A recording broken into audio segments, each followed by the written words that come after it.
Thank Terrence for bringing us together. Yes, as always. He's the great The maven. Guyana Business Journal and the Caribbean Policy Consortium presents Transforming Guyana.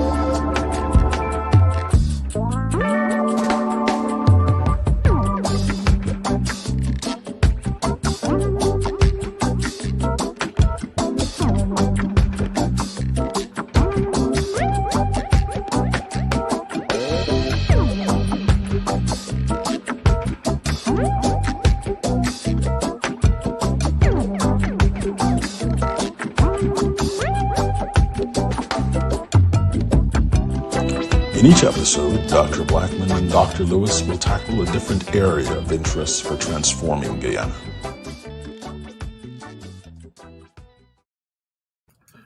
Good morning, colleagues, and welcome to Transforming Guyana Season 3, Episode 9. So you can count 3 times 12. We're getting close to having done this for 36 consecutive months. And today we are perhaps appropriately bringing to you a ray of hope with Dr. Ulric Trotz on the broad question of science and national development. I am Dr. Terrence Blackman, Chair and Associate Professor of Mathematics at Medgar Evers College in the City University of New York, and the founder of the Guyana Business Journal. As always, it's a good thing for me to say a few words about what the Guyana Business Journal is and its vision. So at the GBJ, our mission is to foster critical dialogue and thought leadership that contributes to securing an open, prosperous, and inclusive Guyana. A Guyana where all Guyanese, regardless of race, class, background, share equitably in the nation's economic future. And in that context, the purpose of the Transforming Guyana webinar series is really to engage experts and thought leaders from Guyana, the Caribbean, the diaspora, on the impacts of Guyana's economic transformation, and really examine the opportunities and the challenges for economic expansion, particularly within the context of this oil and gas era, and to explore policies and strategies that ensure broad-based sustainable development. And perhaps, since I'm coming to you from New York, to think about ways in which the diaspora, the broad Guyanese and regional diaspora, can play a role in Guyana's development. And so today we're honored to be joined by 3 remarkable, and I would say Caribbean thinkers, Dr. Ulric Trotz, Vice Chancellor Paloma Mohammed, and Professor Cardinal Ward. Each of them has contributed deeply to the region's intellectual and scientific life. I should say maybe perhaps just a word or two here. You know, science has always been more than technology or innovation.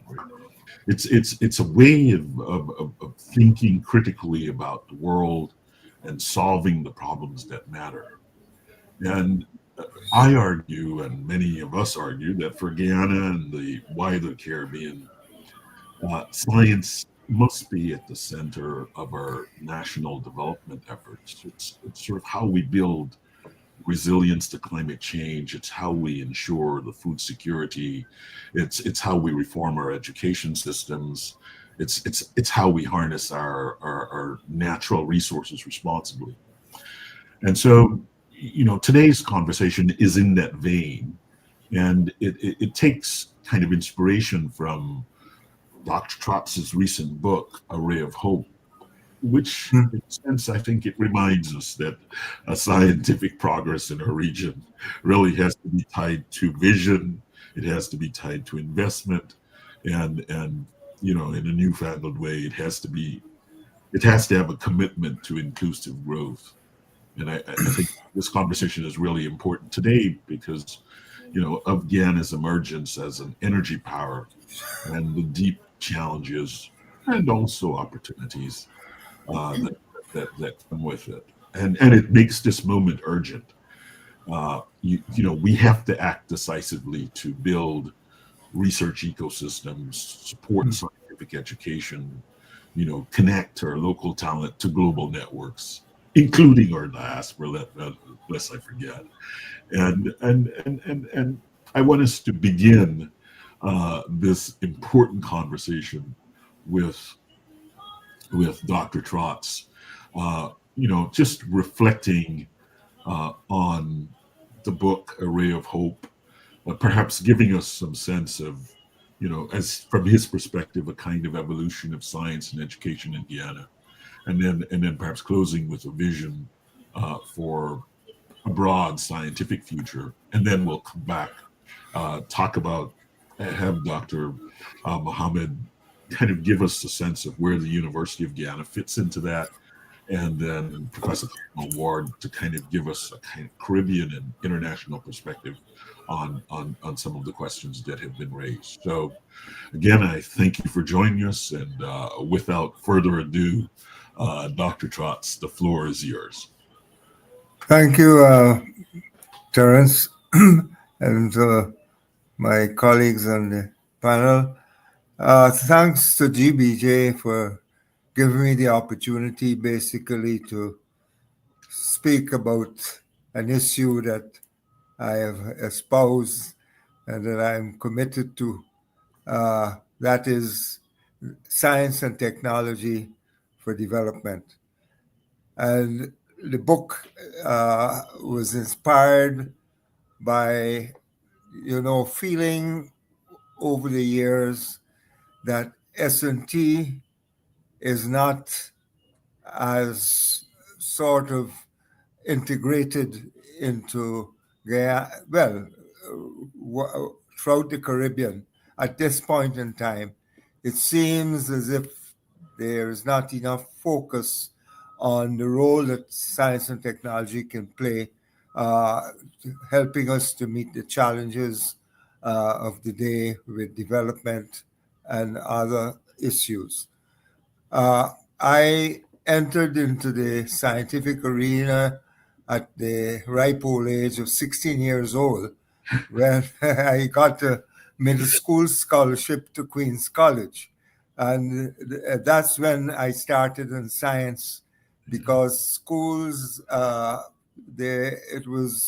science was only in 3 schools in Georgetown: Bishop's, St. Stanislaus, and Queen's. And if you weren't in there, you didn't have opportunity of doing science. But I got in middle school, and luckily they started a process by which you could enter into the science stream at that time, and I did it. And I ended up with a career in chemistry. I graduated from Queen's, got a government, what we call conditional scholarship. That's the only way I could get into a university. Couldn't afford to pay for that. I had a conditional scholarship. The condition really was that I return at the end and serve in my country for 5 years. I went to Edinburgh, got a degree in chemistry, returned home.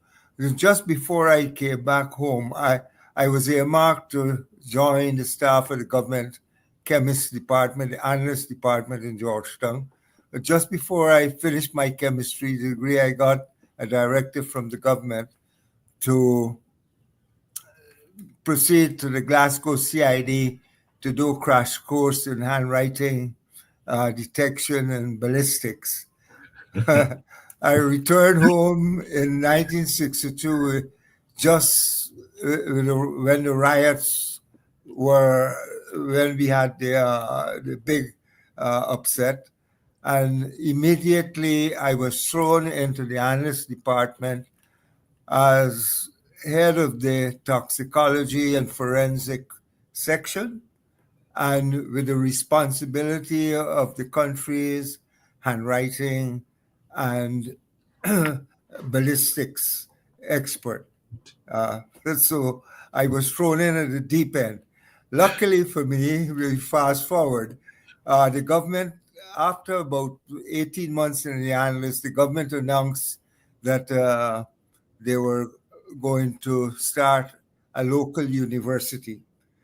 And just by chance, the person who was selected to carry out that function, to set up the university, was late Professor Harry Drayton, who happened to be in Edinburgh as a graduate school student when I was an undergraduate student. And he was a mentor for a lot of young Caribbean students who were in Edinburgh at that time. And when we became very close friends, and I was astounded when I was asked by him to start the Department of Chemistry. You could imagine the challenge, undergraduate to start a university department in chemistry. Anyway, I had the privilege of basically setting up the Department of Chemistry, and I started a career in teaching in that department. Very soon afterwards, 3 years, at the end of 3 years, I taught all the chemistry I knew, but I got a scholarship to go to Toronto and do my doctorate. Came back to Guyana. When I left, the university was a night school at Queen's College. Came back to Guyana, and the university was at Turkine, where it's now with permanent premises. Yes, and full-time students. That's when, fortunately, we had a vice chancellor, Dennis Irvin, himself a chemist, and who was a professor of chemistry at Ibadan in Nigeria. Dennis was committed to the idea of using science and technology for development. And he persuaded the government of the day that this should be a central issue in terms of rolling out their future development. As a result, we established a National Science Research Council. And I was tasked at that time to lead an effort to develop a national a national science policy for Guyana. And I see we'll talk about this a bit later. But the council functioned through three committees: a standards committee, a science and industry committee, and an agricultural committee. Coming out of the work of those committees, out of the standards committee, we established the Bureau of Standards. Out of the Science and Industry Committee, we established the Institute of Applied Science and Technology. Out of the Agricultural Committee, we established the National Agricultural Research Institute, now the National Agricultural Research and Extension Institute. It's interesting that these three institutions, together with the Department of Chemistry at the University of Guyana, are still functional and contributing to national development. Yeah. I had a moment of skin growing when you mentioned these three, but thank you for that. Yeah. So I then was seconded from the university to head the IAST, the Institute of Applied Science and Technology. And our mandate basically was to look at how we could utilize our natural resource base for creation of national wealth. The areas of study that we embarked in was, first of all, natural products. We had already established at the University of Guyana a strong natural products group. This was obviously the opportunity to look at the rich variety of fauna in Guyana, and to see how basically we could add value to those resources. The other area was in mineral sciences. Again, we laid the foundation for mineral sciences in the chemistry department, where a partnership between the University of Leeds, we introduced mineral sciences into the curriculum, the chemistry curriculum, and we started basically to address, and this is about not gold or bauxite or that, it's things about our clays or sand, feldspar, etc. The mineral sciences, we had food, technology, and renewable energy. It's interesting to note two areas, food technology, renewable energy. Now, as a region, we are focusing on food and energy security. So this was the development, and we laid the groundwork basically for scientific research in the country. It was, of course, supported by the mantra in those days: the food, the feed, clothe, and house yourself. Yes. Self-sufficiency. Well, it's a pretty good slogan. We remember it all these years later, and it kind of gets to the essence of things. You have to feed, clothe, and house yourself. Yeah. We go back to some of that today. Yeah. We had to, as a country, whenever we recited the national pledge, we had to recite a poem, a verse from the poem, the prophet, pity the nation that eats the bread it does not sow, and drinks the wine that flows not from its own wine press. It's the whole issue of self-sufficiency. Now, let's fast forward. While there too, Sonny Ramphal, Sir Sridhat, was at the Commonwealth Secretariat, and he basically started this big issue about environmental stewardship. And at the Langkawi Commonwealth Heads of Government, environment was the issue at that was going to be the focus of the meeting. And countries were asked to prepare, some position on the whole issue of environment. Guyana, basically, and I take credit for introducing that, how in preparation for the meeting, President Hoyt got together as usual with technical personnel, and he said, look, what can Guyana offer at this conference? And that was how the whole idea of Iwokrama came up. Mm-hmm. The Iwokrama project was conceived at that meeting, and I had the responsibility, along with Lance Scarberry, Winston King, and others, to work with the Commonwealth.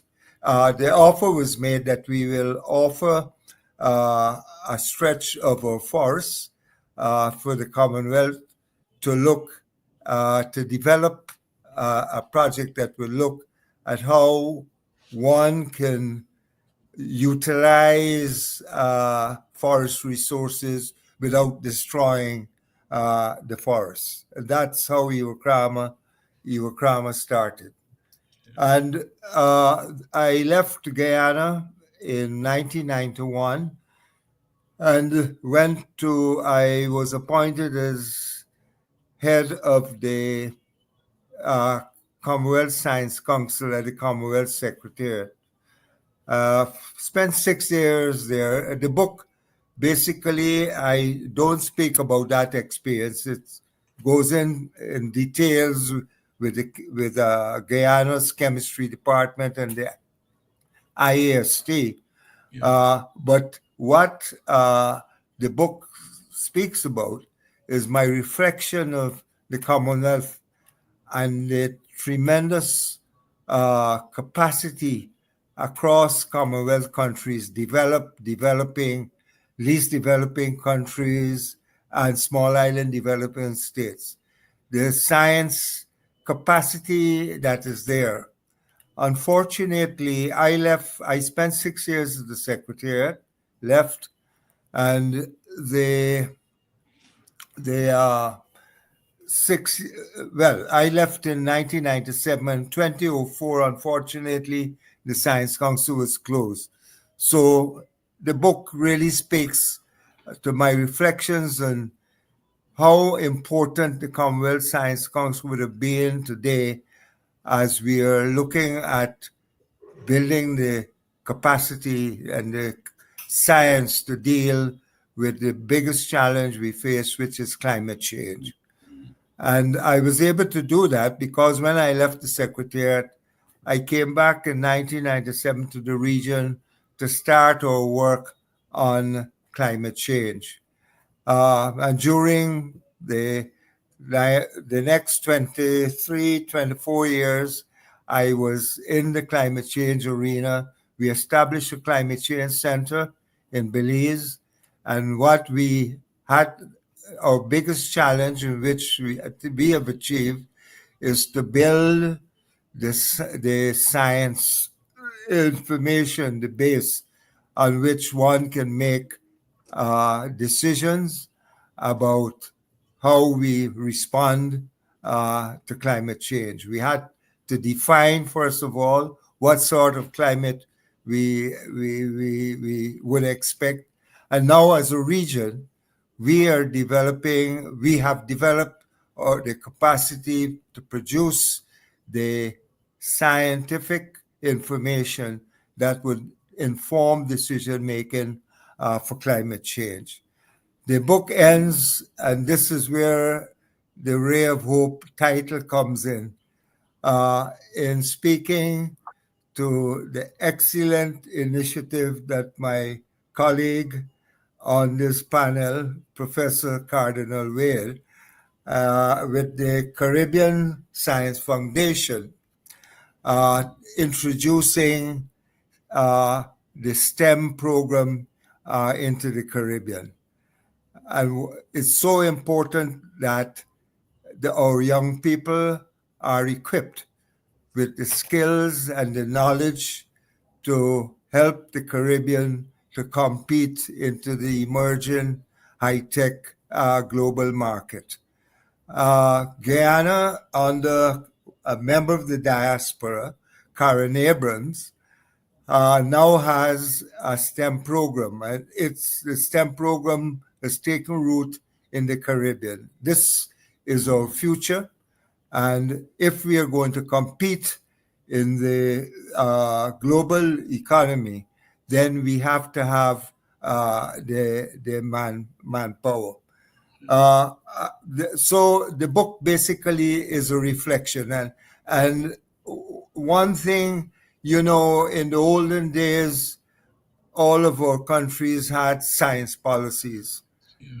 This was because UNESCO was speaking to the seats of power throughout the region that science and technology is critical for development. And they were asking that you spend a certain amount of your GDP to support science and technology. Trinidad had the Caribbean Industrial Research Institute and the national NIHRS, National Institute for Higher Education, Research and Technology. Jamaica had the Scientific Research Council. The OECS countries, they had the produce chemist laboratories. We had collaboration at the regional level with the heads of these different institutions. and science and technology was at the forefront. But I have uncomfortable feeling that it has been pushed into the background, and I think that the time is ripe that we revisit, this issue of science and technology. Now that we're entering a phase of development shaped by an expanding economy, rich natural resources, and increasing global engagement.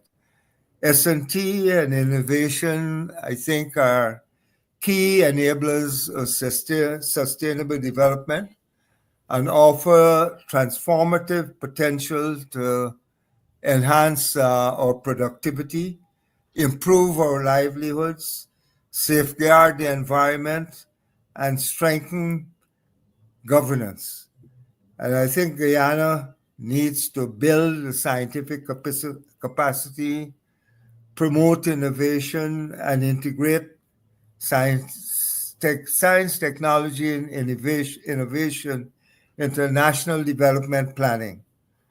And of course, we have. I end on this note. I think it's interesting that when I was asked to do a science and technology policy for Guyana, I was under Minister Haslan Paris, who was in charge of the State Planning Secretariat. And the policy was delivered after consultation, countrywide consultation, approved by cabinet. So I met with him, and I said, Haslan, he was my old schoolmate. So I said, Haslan, it would have been so much easier if I could have this policy document could have been guided with a national development plan. Then what would have been easy was to look at the development plan and see how science and technology could contribute to it. So he looked at me, lit a cigarette, blew a puff of smoke in the air, and says, "Comrade, don't you know that not having a plan is a plan?" Now, it sounded crazy to me, but Hassan was bright. He was one of our outstanding economists. He was an econometrist. So it's years later in the Commonwealth Secretariat, I was talking with my supervisor, Sir Humphrey Maud. He always called me when he wanted to discuss things about science. And he asked me if I ever heard the chaos theory. And after discussion with him, I realized what Haslam was telling me, that in this world where there's so many variables to deal with, and things are shifting day after the other, it is dangerous to lock yourself into a plan that is not flexible. So there was my first lesson in chaos theory. But science and technology, I think Guyana has a tremendous, right now we have the University of Guyana with faculties of technology, science, and don't forget your social sciences, economics, geography, critical areas. We have the Institute of Applied Science and Technology. We have NARI for agriculture. We have Iwakrama. We have the Bina Institute. We have all the elements. The institutions are there. What we need is to see how we could pull all this capacity together under an umbrella. Basically, I would suggest the National Science Research Council with a national policy, and of course, a funding mechanism to support the national effort. I think I'll stop there. Well, thank you. I have to say, as I listen to you, I had this sense of and you know VC Muhammad come. I had this sense of a kind of a generational uh, thing happening here. That I did not think of in the first instance, but I think your talk, the the starting of the Department of Chemistry, the National Science Research Council, the Science Policy for Guyana, the Standards Bureau, the Institute for Advanced for Science and Technology, NARI. These are all now institutions. Yep. These are all now institutions, and in a sense, the job falls to the next generation to kind of renew and sustain, in a way the post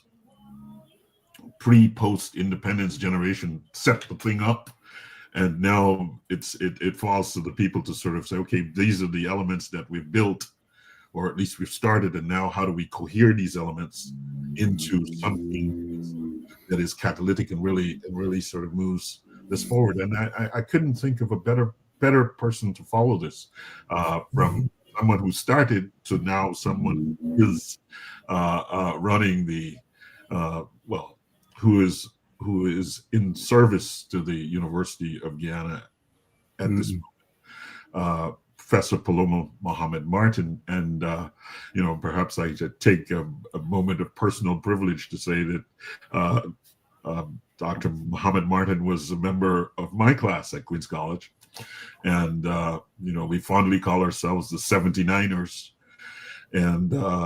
And as you just referred to Hazel Paris, I think she was one of our shining stars in the creative arts, and so we're always very, very, very proud of her.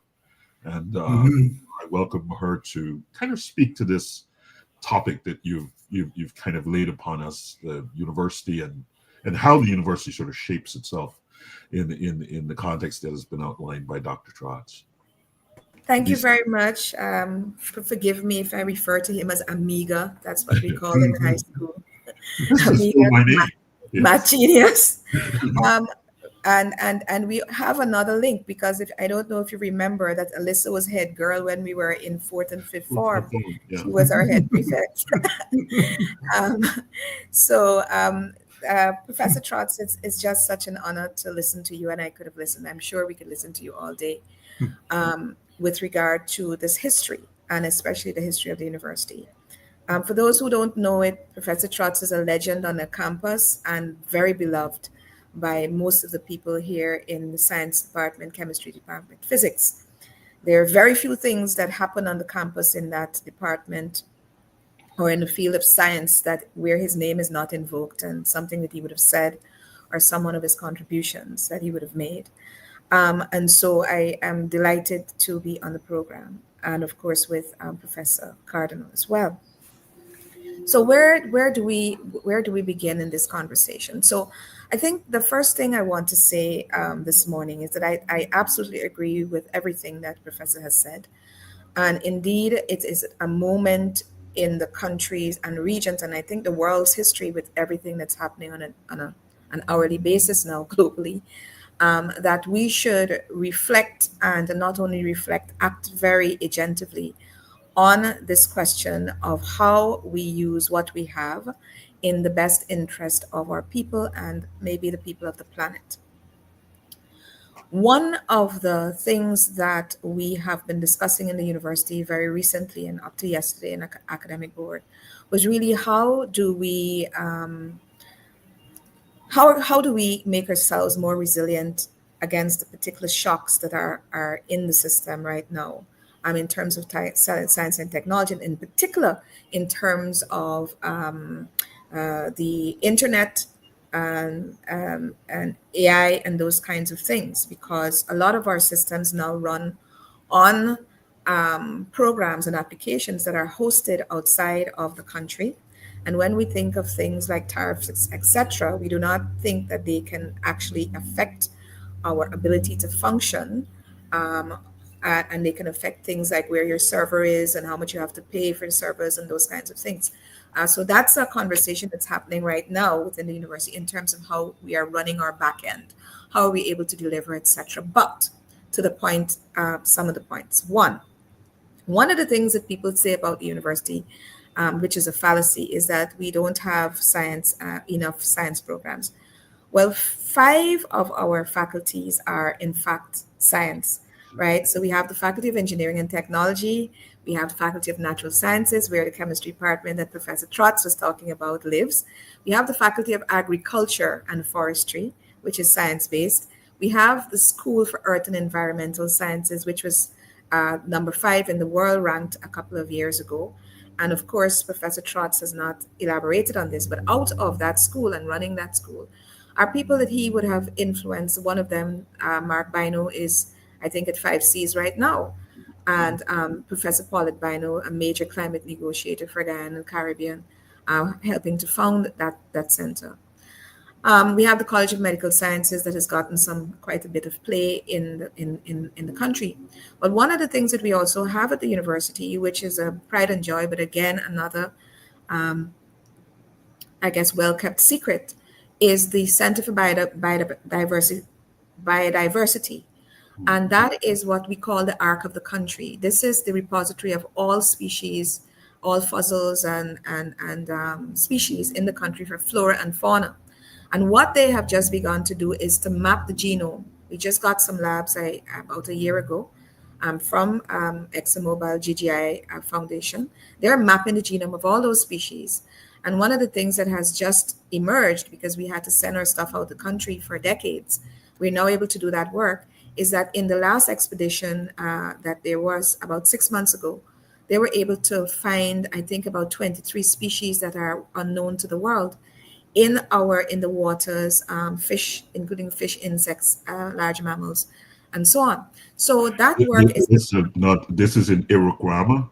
So no, this is in the areas. But Iraqama was a joint expedition between the University of Guyana, World Wildlife Fund, CCI, Conservation International. Iraqama was involved. Protected Areas was involved, and then I think the Field Museum of Chicago, I think, was involved. So it was an international team, and this was 3 new species known to the world, right? And but the beautiful thing about that is that we were able to do it in country. Now, the big problem with science and technology while I say that we have all these, I would call them kind of shell or the framework for advancing science and technology. The first thing that went from our budget in around 2008, 2009 were research funds. And people would not believe that in the University of Guyana, until about 2018, 2019, there was no funding for research at all, none, not even to write a paper, right? We did not have an ethics review board. We did not have, our publications committee was defunct because we couldn't fund it. And so that infrastructure on the back end for doing serious research was very much, it wasn't there because we just didn't have the funding to do it. And also, one of the things that's important for research is the caliber and training of the staff that you have. And so we were working with a staff that was not research oriented, they were teaching oriented. So we have since kind of recalibrated the focus of what UG does. So we're still involved in teaching, but we were able to train up 40 plus staff in universities around the world to the PhD level, and then also put in all of these back-end things so that the research, the ethics review board, the research committees, the funding for research, and of course we began to create more and more graduate studies programs, postgrad and grad studies programs. And also we did something that's still very new, and that is we created 9 new institutes that are very specific to what we want to study and learn about and teach. So Professor talked about the Institute for Food and Nutrition Security. That was created by my predecessor, Professor Ivelaw Griffith. But without the funds to make it stand it up, we've been able to do that now. But that framework was there. He set that up. Also, the Green Institute that looks at that helped to pioneer the conception with Thomas Singh, for instance, of carbon credits, right? And that kind of work. The Institute for Human Resiliency, Strategic Security in the Future. The future part of it is where we're looking at space and how the universities work and our location in the globe is allows us to do work with space. And then there are several others, right?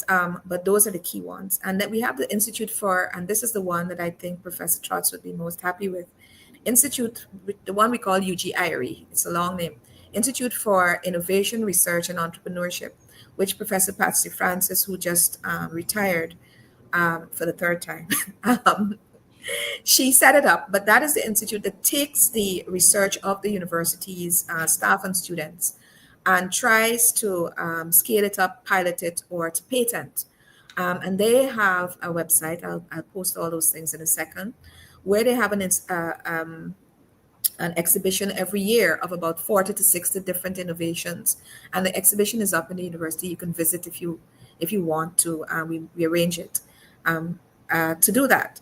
So we are there, but the funding is still a big issue for sustaining research. And so one of the things that we really, really have to do now is to really give this call for the funding for the research. The last thing I want to speak about is to complement or a kind of a forerunner to the work of this wonderful woman, Karen Abrams. The university has a very, very innovative and wonderful program called RAISER. It's a regional STEM accelerator. It's in its fifth year of execution. What we did was we took the 100 best students who performed best in maths and science in common entrance exams 5 years ago. And what we do is we retool a curriculum based on their final exams, on the hardest questions and problems that students fail at CXC and GC.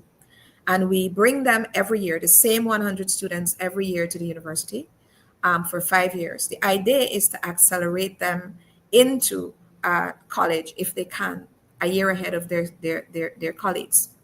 And also to keep them in STEM, because what we noticed that a lot of students who did well at that level, by the time they got to 13 and 14, they're no longer in STEM. We've lost them.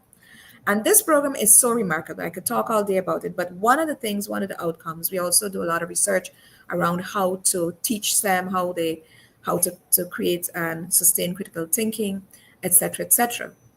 As a result of this, we now have 4 14-year-olds in the university, in our computer sciences department, who have been accelerated, not by us, by their schools and by their parents.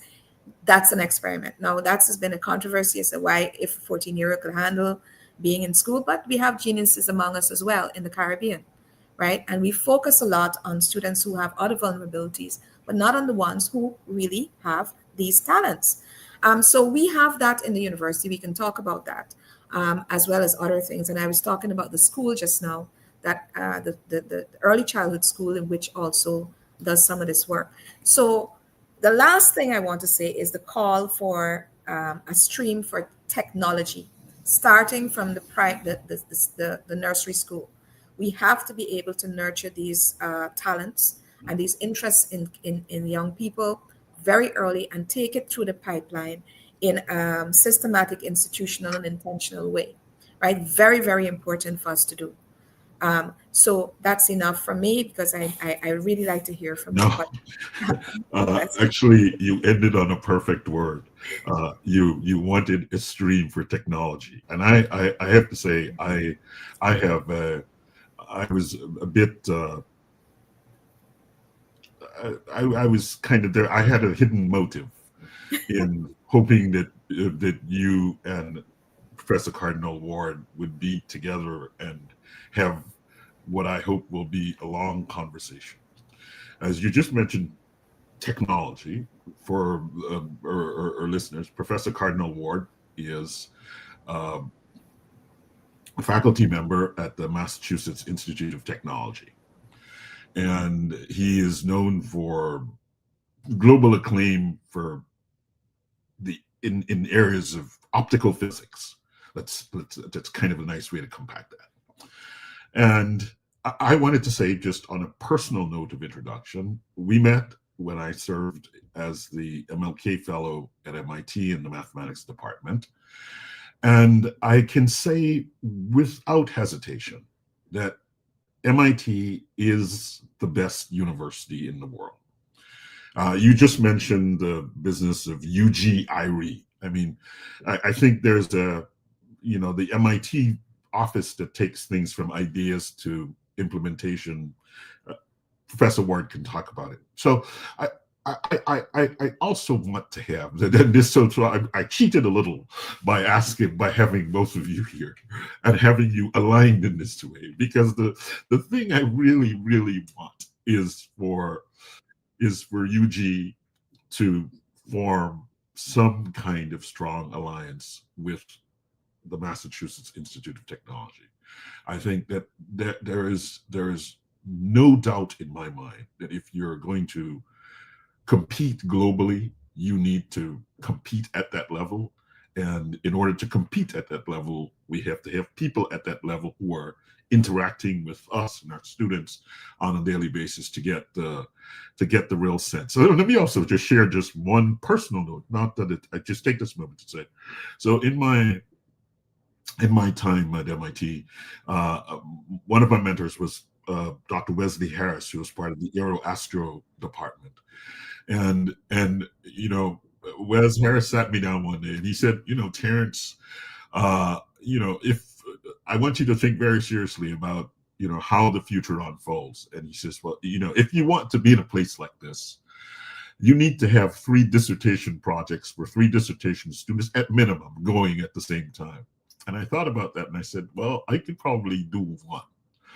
Doing 3 at once is a whole different level. And I think that we often, this is what I took away, we often even in leadership positions across the board we don't have a good sense of what that technology gap is and what are the things that are required to bridge that gap, so that we can, when we, as Dr. Trotz says, that we can, when we eat bread, it's a bread that's coming from our own. It's the gap to that is very large, and we actually need to be in the company of people who understand what that gap is. And so I say that all to say that was my introduction to you, Professor Cardinal Ward. So, help us to kind of think about this research, innovation, broadly scientific education ecosystem. Say something about the ray of hope that Dr. Trotz, mentioned in the book, the Caribbean Science Foundation, and then talk about how, potentially we can find our ways to making these connections between an institution like the Massachusetts Institute of Technology, University of Guyana, University of West Indies, places where I think we really need that infusion. And maybe one last thought. You mentioned AI, and you mentioned some of the work that, and I just wanted to highlight also the work of Jason Mars, who has done some of these things that you've been. So I'll leave the floor to you, Professor Ward. You're muted. Okay. Thanks, Dr. Blackman. It's really a pleasure to be here. And I guess we are of the Mutual Admiration Society.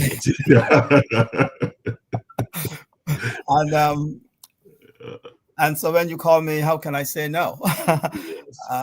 But it's a pleasure to hear the history from Dr. Trotz and his contributions to Guyana over so many years.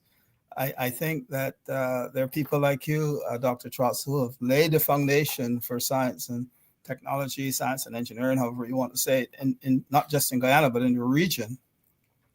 And it's refreshing to see how much the University of Guyana has changed, in the last 10 years.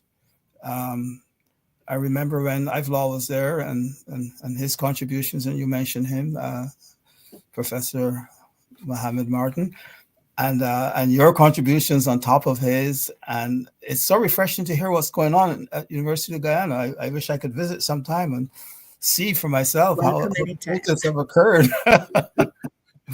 And I know you want to go further, and that's what Terence is suggesting, maybe some collaborations with universities in the diaspora. He's chosen MIT because I guess that's the one he knows best, but it doesn't have to be MIT. There are other strong universities in the world that you could probably partner with. But I will say a little bit about, I really want to talk about the future, and I'm glad I've had the history covered and the present covered at University of Guyana. But MIT has its tentacles all over the world. It collaborates closely with Harvard, of course, because that's right next door. And it collaborates, at least in the classroom and classes, with Wesley College, which is also close by. It used to be an all-girls school in Massachusetts. And it collaborates closely with 2 universities in Singapore. There's a Singapore MIT Alliance, National University of Singapore and so on. And in these collaborations, especially with Singapore, money plays a big role. And I don't think Guyana wants to be in that boat, but there's a lot of exchange of funds between MIT and Singapore, and a lot of our professors spend a lot of time in Singapore teaching and back and forth. And to get that kind of arrangement is very, very difficult with MIT. First of all, they ask if you can pay for it almost up front. But these relationships are first established with professor to professor, faculty to faculty, dean to dean, president to president. And you grow it organically from there. And so there's several universities, and I was at sabbatical at Carlos III de Madrid in Spain several years ago, and that's what we did. We exchange scholars and students also, and they didn't have the budget to become the same, if the same status as Singapore, but even at that level, where your professors can write joint proposals to companies or to U.S. agencies that fund things, and maybe a little bit more difficult now with the current administration, but that's one way to start, and it has a very low bar, and I would encourage you to do that if your colleagues at UG can find colleagues say at MIT who are in the same field, invite them down, you visit and start those relationships, try to exchange students, and I think you can start from there.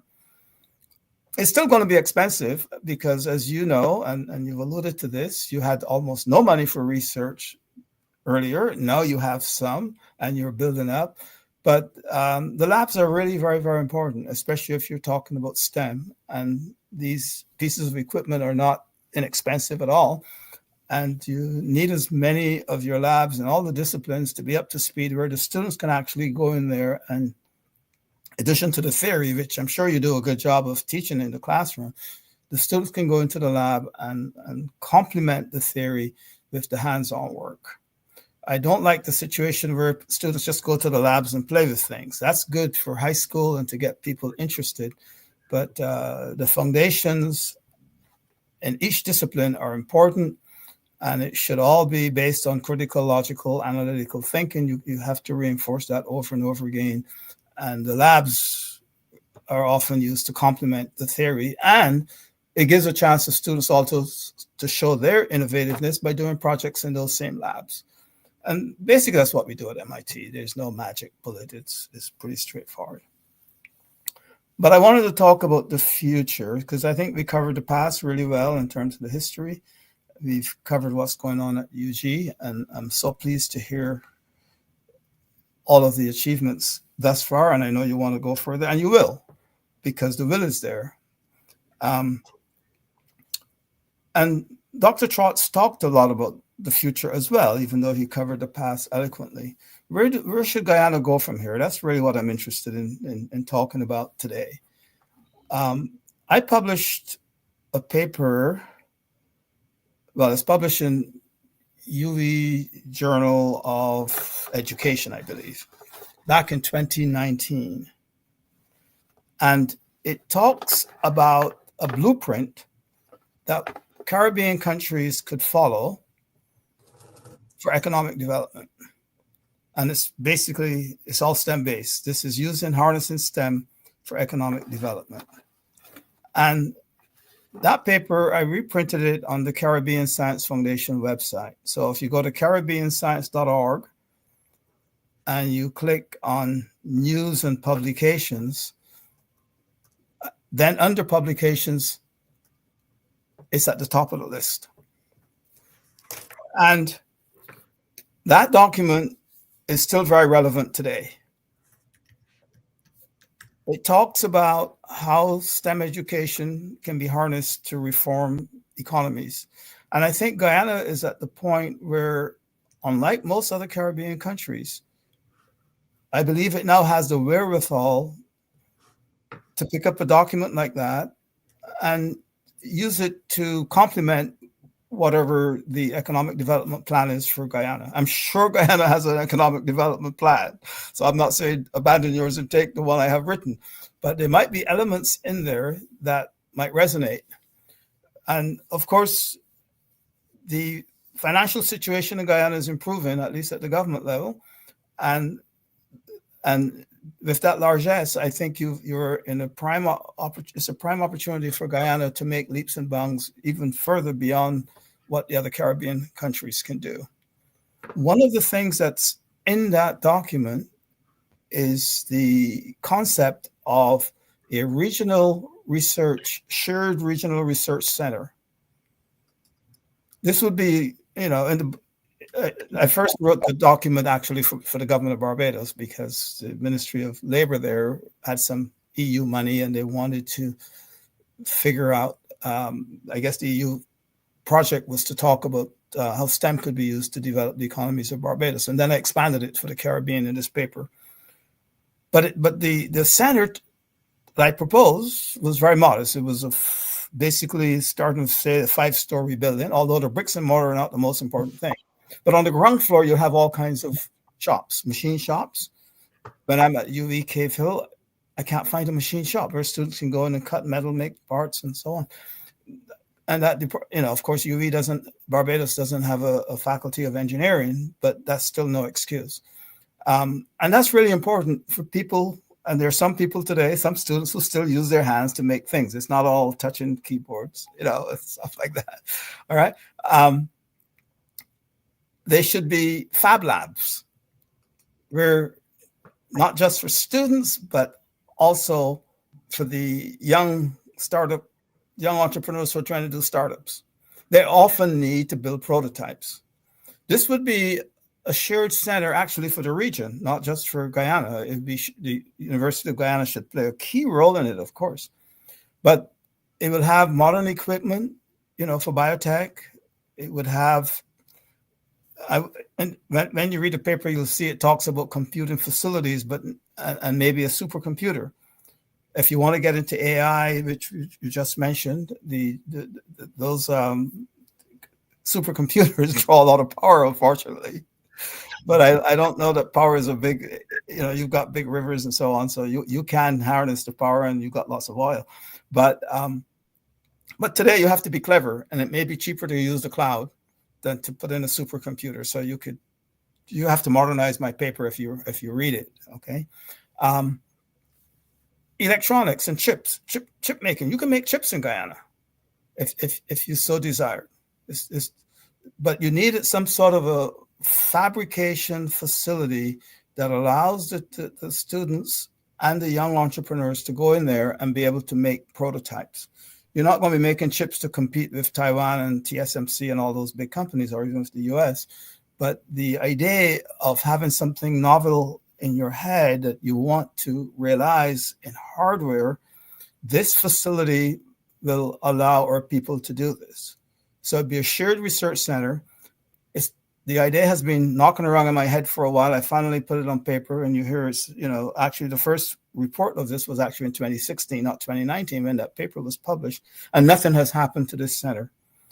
It could be used by all of the Caribbean countries, and maybe some of the entrepreneurs and maybe some of the university students would come to Guyana if you decide to champion this cause, and they would have to reside there for a week, 2 weeks while they do their prototypes and or learn how to use machines that you may have that they don't have at their facilities. But it could also serve Central America and maybe Northern South America. And you can, its income would be that you pay as you go. You pay some nominal fee because this thing has to be maintained. Maintaining equipment, as you know, is a huge problem in the region. So any machines you buy, you have to make sure you buy the service contracts at the same time, and that you have enough funds on a rotating basis to keep it going. But there should be a set of staff who are permanent in this facility, and they could be Guyanese who have gone abroad, use these kinds of equipment, and they come back home, they have a job. And they will then help all of the members who come in to do work or to build their prototypes. They can help them operate the machines and train them.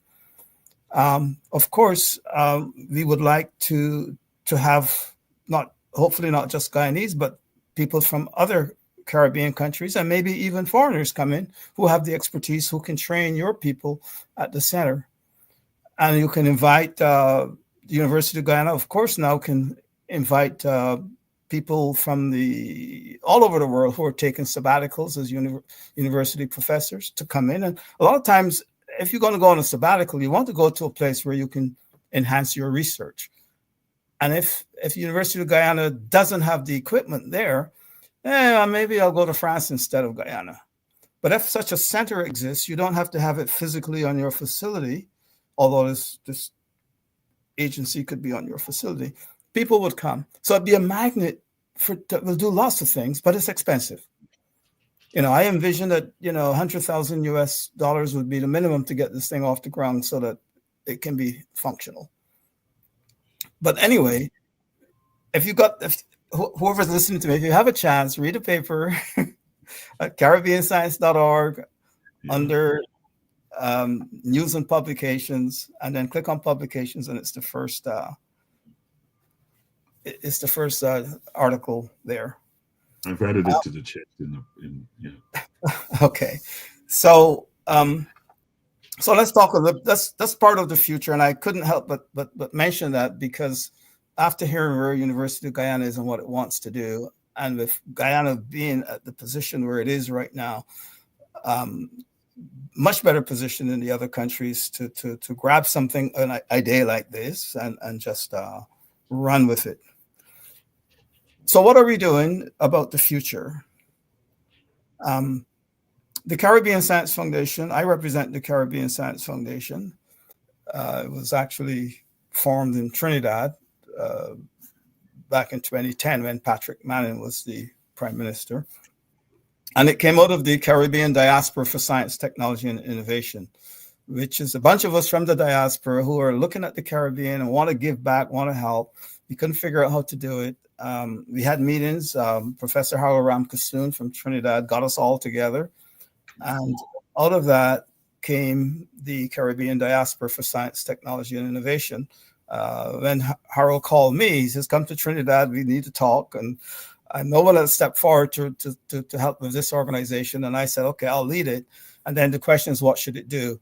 We decided that we would form the Caribbean Science Foundation. And it would have been in Trinidad, except that I would have to fly to Trinidad all the time. I have a home in Barbados, so I begged the Barbados government to help me with some space so that they had a contribution, because Patrick Manning had already given us some, I think it was $15,000 to just to travel and get the thing organized.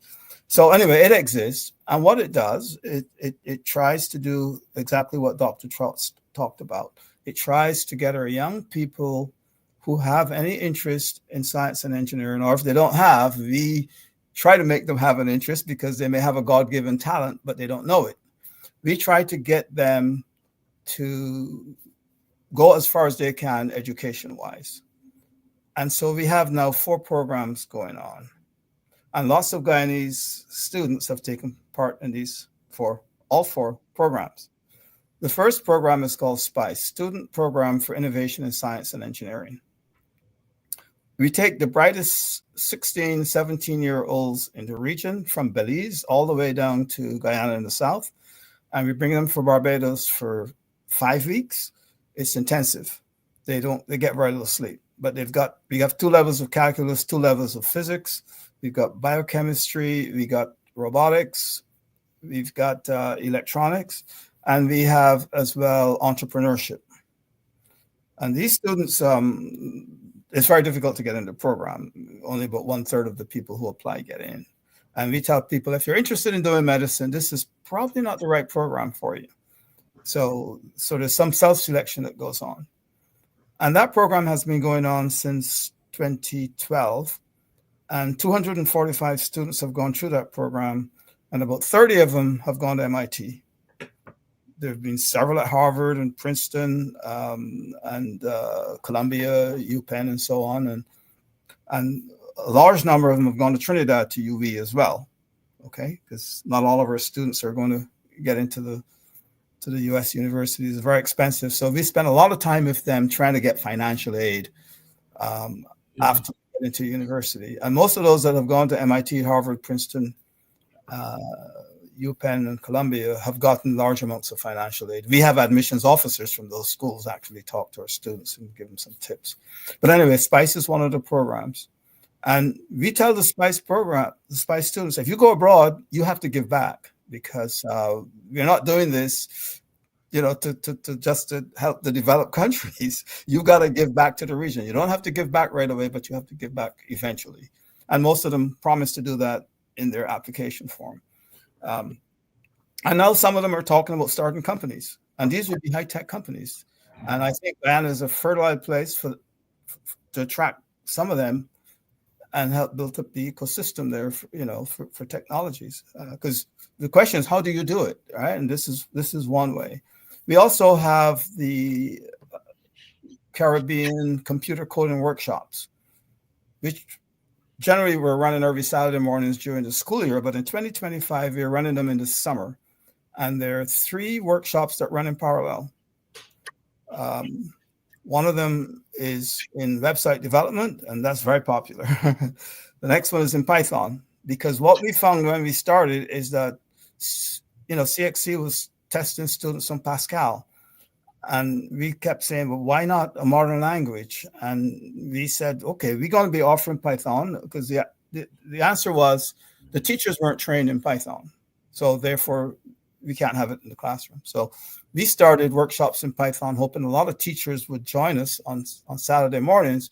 That really didn't happen. The teachers, I'm told, don't want to be in the same classroom as their students. And I said, okay, there must be a better way. We haven't figured it out how to get the teachers in.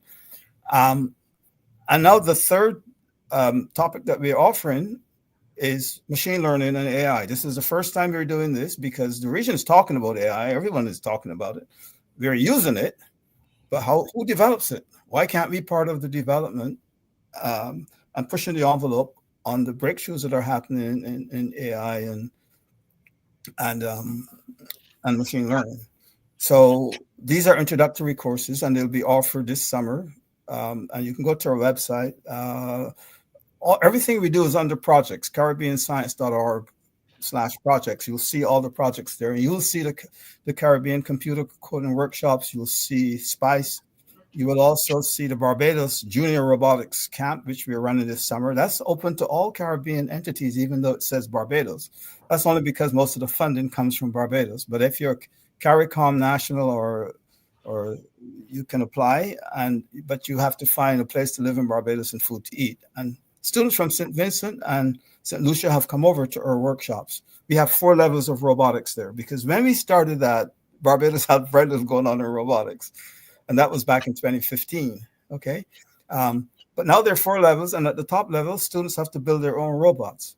We're not trying to push students to competitions overseas in robotics.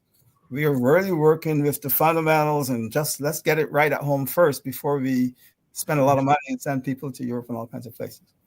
And lastly, we have the Caribbean STEM Olympiads. Because what we found is that our Caribbean youngsters had no bragging rights when they applied to universities to say, I'm the gold medalist in mathematics in my country. And, admissions committee officers look at these things and say, wow, I wish I admit this student. This student knows a lot of math. And I'm proud and pleased to say that Professor Blackman has been helping us as a judge in our math competitions. And I'm also pleased to say that several Guyanese students have won medals, platinum medals and gold medals and silver medals. Unfortunately, most of them come from one school, and I'm hoping that we can broaden that to lots of other schools in Guyana and get them to compete. So Guyana has the talent. There's no question. It needs to be nurtured, developed, and I'm pleased to say that that's some of your students on their own, because we don't work with the ministries of education on most of these things. We work directly with the students, and they apply to us. The ministries of education, we ask for their support and to advertise for us and so on. So that's how we work with them. But we typically don't ask for money. And I have been asking for money from ministries of education in Guyana. And even before all the oil money came in, I got lots of help. Now that the oil money is there, it's not happening. But we would like to keep the partnership with the Ministry of Education in Guyana going, and also, of course, with UG. I think that there can be a lot of symbiotic and mutual benefits to be achieved. And we exist, the Caribbean Science Foundation exists only because it's trying to fill voids in the region. We are not a Ministry of Education. We're hoping that we can go out of business. This is probably the only organization that is successful if it goes out of business. We go out of business if the governments take STEM education seriously, puts the energy, and the passion in there, and push our young people up so that we can do economic development. And certainly I can't do this forever, and I'm looking for successors to take over if it's still needed. But it's all for the benefit of the entire Caribbean. I'm going to stop there for now about the future and encourage you to read my paper if you have a chance. Yeah, so just really thank you. I think you captured what I hoped would be emerging from this conversation. And there have been a tremendous number of questions, and all of them, I suppose, I've just been flicking through some of them. But I so maybe I wanted to start with this one that why hasn't there been like a planning commission, or maybe the question is there, what has, to the extent that you can, VC Muhammad, to the extent that you can, what is the plan around upgrading around UG and the Caribbean, and planning around research and innovation? Your unmute button. Yeah. What is the plan? I know what UG's plan is, and I am reading at the moment what the president has been saying.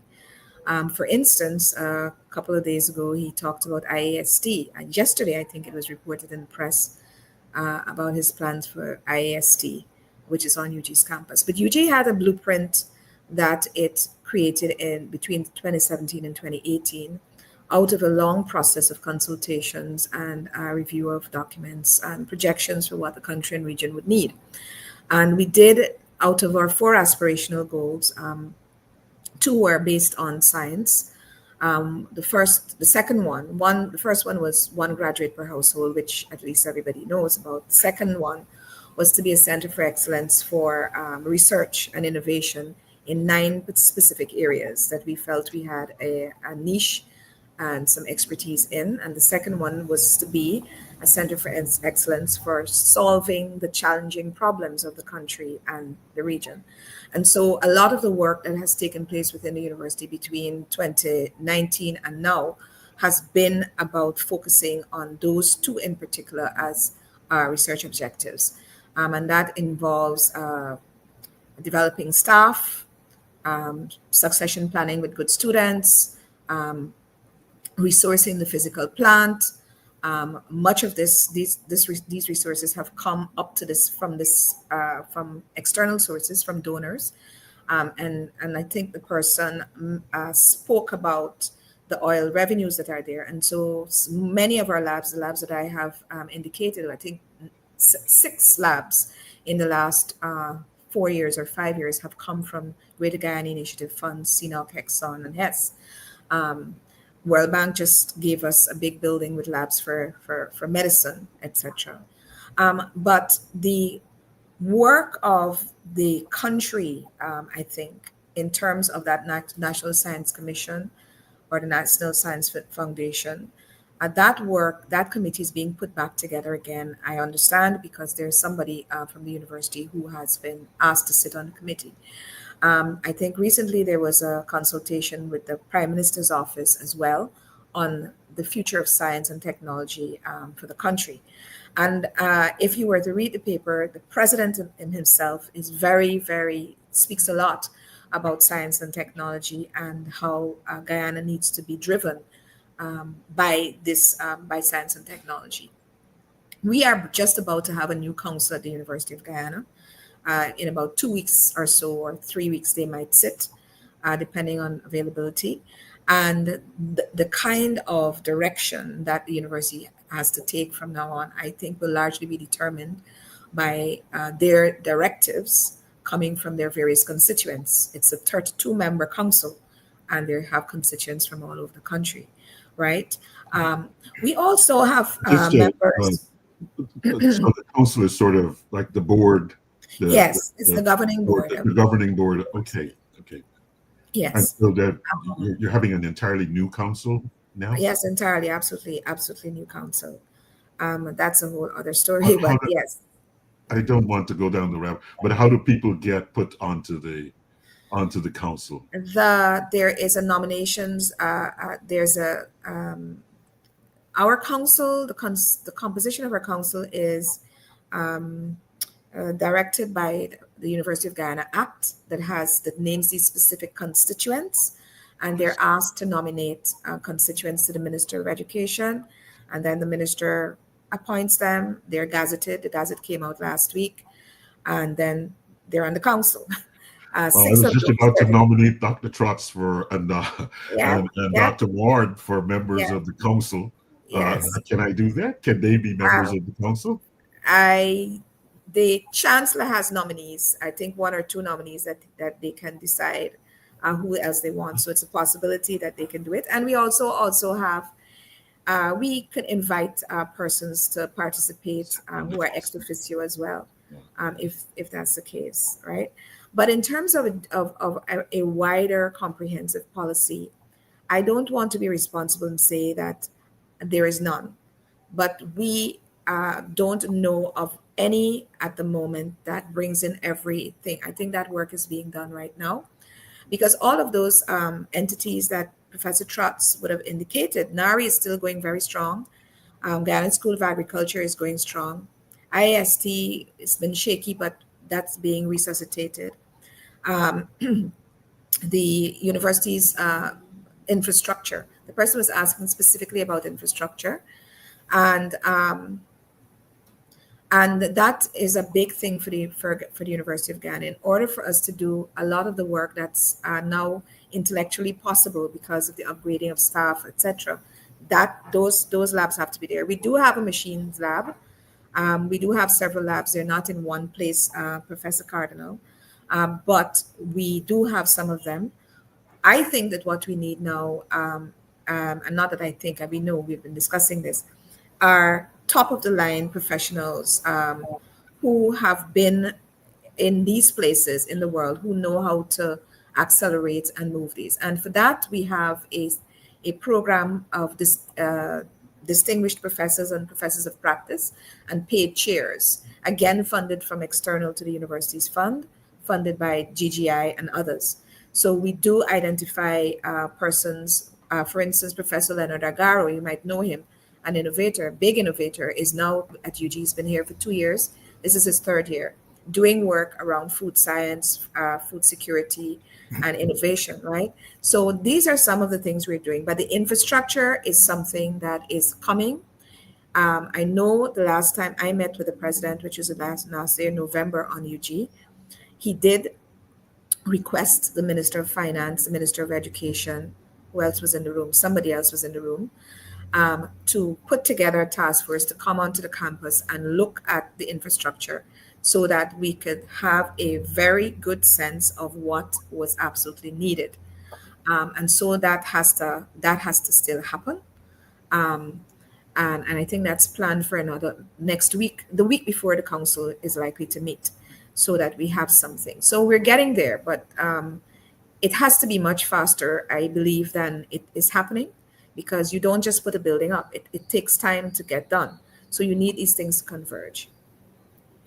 Well, colleagues, it's amazing how the time is running away on us. I would say interesting conversations, but there are a number of questions, and perhaps I tried to flick them through. If you know, Professor Ward, there are a couple there for you. You know, I start with this one, which I think is one that is of importance. You know, to fund startup companies locally, you need a kind of ecosystem, private funding, so on, or at least certainly in the Western case. And this kind of financial ecosystem really doesn't exist. And so the thought of what are some ideas in that regard as you look to bridge, you know, Caribbean startup companies with, you know, with actual resources to be startup companies? Okay, excellent question. I hate to refer to the paper, but the paper actually has a diagram that shows one model for bringing more companies into Guyana and to get them funded. Yeah. One of the things that I was an entrepreneur, in addition to being a professor at one time, I was an entrepreneur. I started two companies. The second company was actually a spinoff from the first, and we sold that company to a Japanese company, you know, and they took the technology and ran with it. And I got that company started. Of course, it's easier to do that in the US than in Guyana, but I got it started with a program called SBIR, Small Business Innovation Research Funds. It was a government program, US government program, that tried to pump money into startups, especially that had lots of innovation. And because the military was also involved in it, as well as National Science Foundation and other non-military entities, some of the technology was actually meant to help the military. But anyway, what I learned from that is that we could do something similar in the Caribbean. If you've got the largesse, you can indeed set aside some money to help fund small businesses.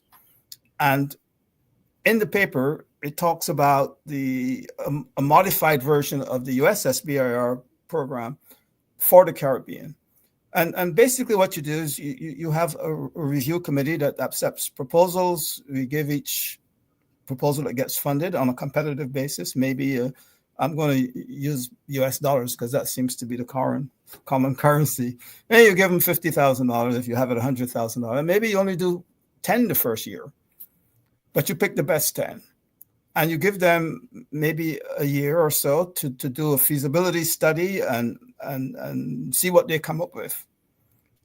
Then from there, you down select maybe and then they can reapply now for phase 2. Phase 1 was small. It was feasibility analysis, feasibility study. And then phase 2, they have to be, at the end of phase 2, they should be ready for corporate capital, venture capital, private equity, angel funding, and so on. And phase 2 might run 2 years. And now, if you've got enough funds, you give them $250,000, $500,000, something like that. And by then, you know, you're probably down to 4 companies because most of them aren't going to fly out of phase 1 into phase 2. And basically some version of this, and there's also a diagram in the same paper that shows you the steps in setting up something like this. But that's an investment that governments have to make. It's difficult to make that investment if you've got more pressing problems to solve. And I think Guyana has a chance here to try some of these things out, because I think they have more flexibility of how they use their resources than some of the other countries. So, but that's one way to grow them from inside.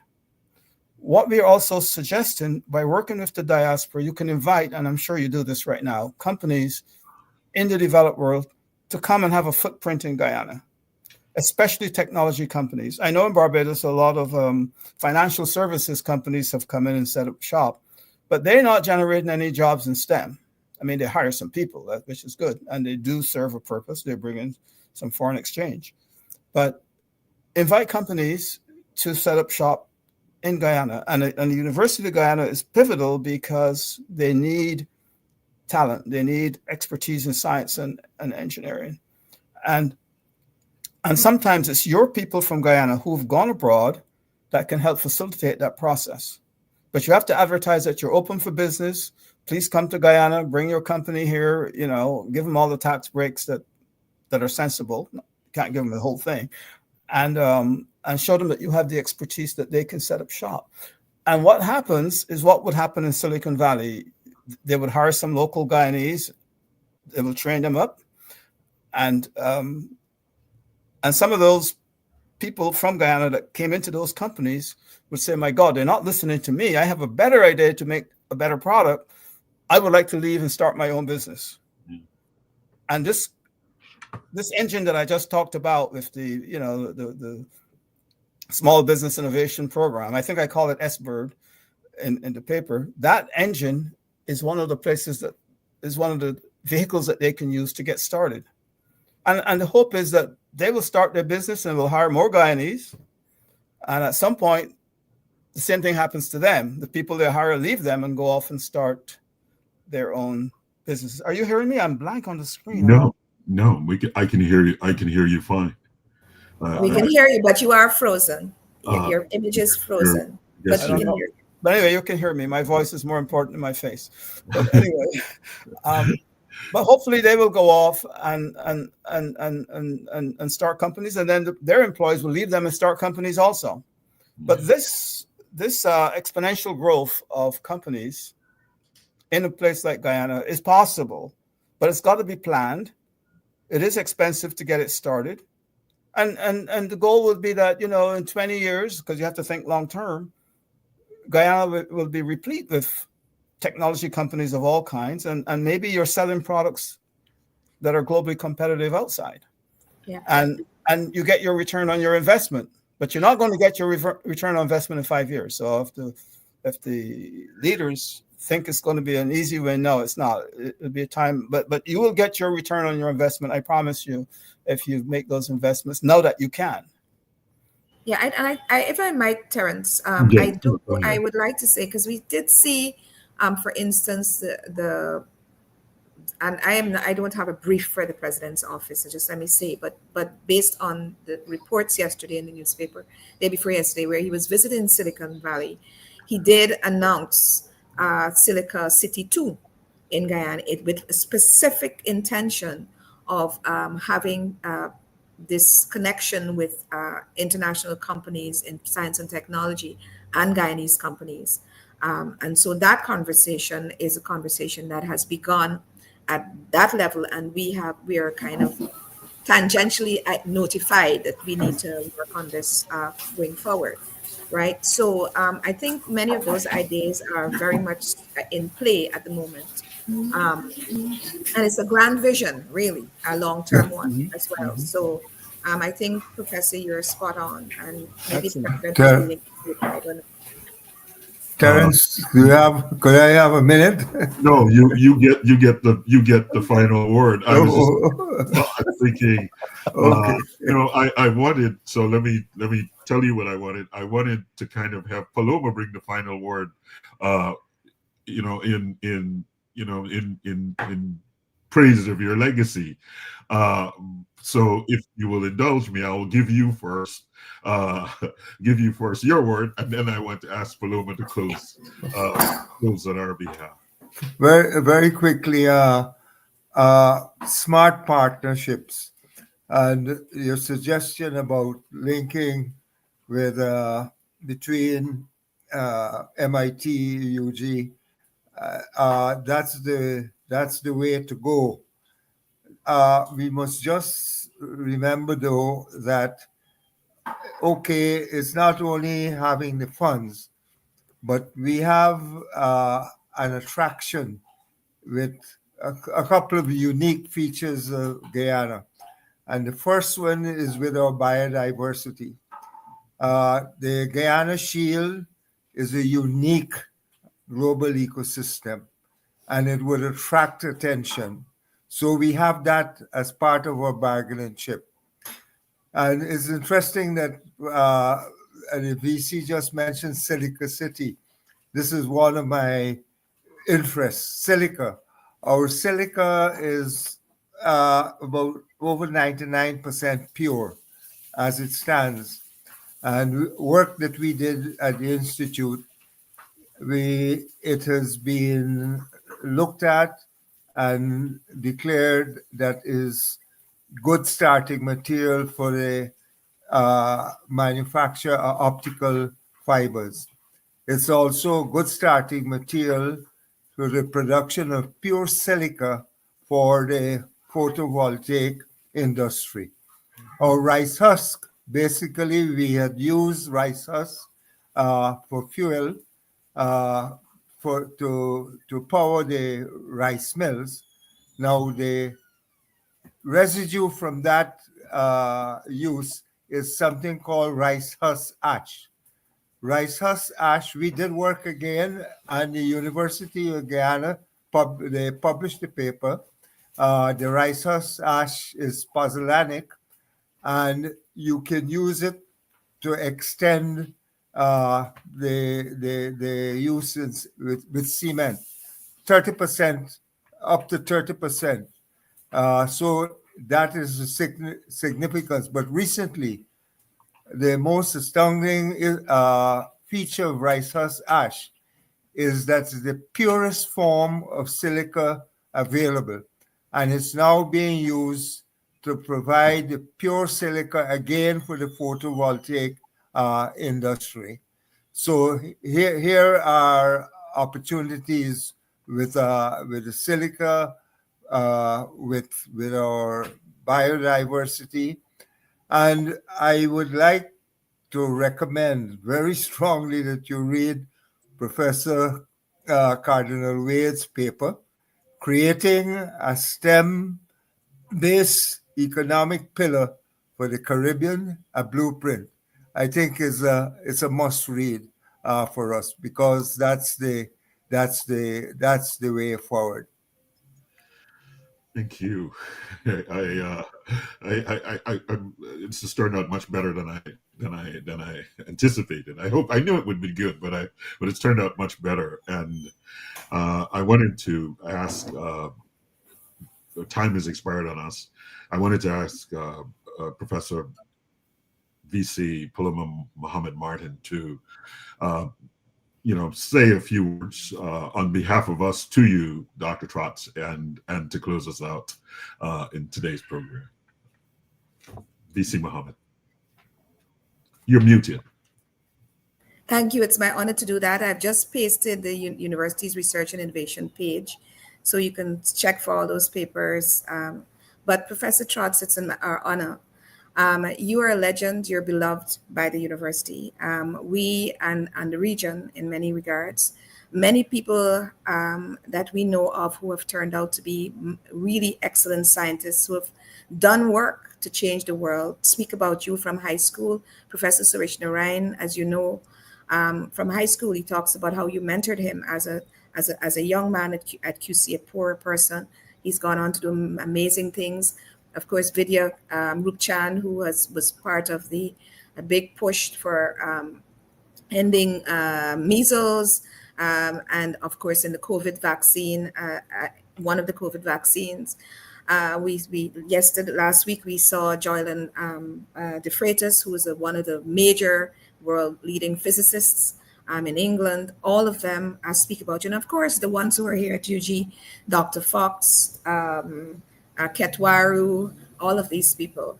And of course, your work with climate change is very, very important. Iwak is here. And you're still basically giving us food for thought. So I know I have 1 minute. No, I want you to know, there's so much we could say about your impact. But, a couple of years ago, before we had COVID, we had started the annual Ulric Trotz lecture in his honor. and we had one of them, and then COVID came. But we do plan to continue this in his, basically to look at his work, look at his contributions, and also to involve him more in what we do. You are special, you're a treasure. And we really, really, really, really are delighted that you've started to put your thoughts down, but we're beginning to hear from you directly, because this is something that we can't get enough of. Thank you, thank you, thank you. Thank you. Thanks. Colleagues.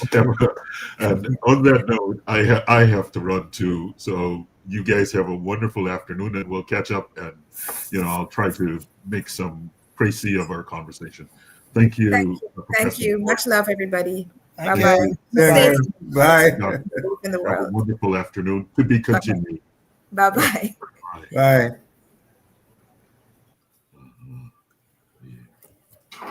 All right. Professor Wade? I'm still here. Yeah. Right. My daughter Maya ran one of the first regional on the spice. Right. She was involved in SPICE and Sagicor Visionaries Challenge. She was actually the chief architect there. Yes, with Sagicor. Yeah. The Sagicor Challenge. Yeah. Wonderful. Yeah. You did a good job. Raised a great daughter. Oh, two bright daughters, two, not only two, not only one. They're both amazing scholars. I don't know Alyssa as well, but I know Yeah, Maya very well. she's a social scientist. Yeah. Yeah. So All right. Bye. But it was more a later. pleasure. Bye-bye, Professor Bye-bye. Ward. We still have to have our conversation. Uh-huh. And I shall reach out to you for mutual time when we have Okay. Yeah. I'm happy to visit, or you can come to MIT either Well, way. I will certainly send you a letter of invitation, and Professor Trotz as well. Yeah. So maybe something Okay. interesting. Thank you. Thanks. Take care. Bye. Bye-bye. Bye.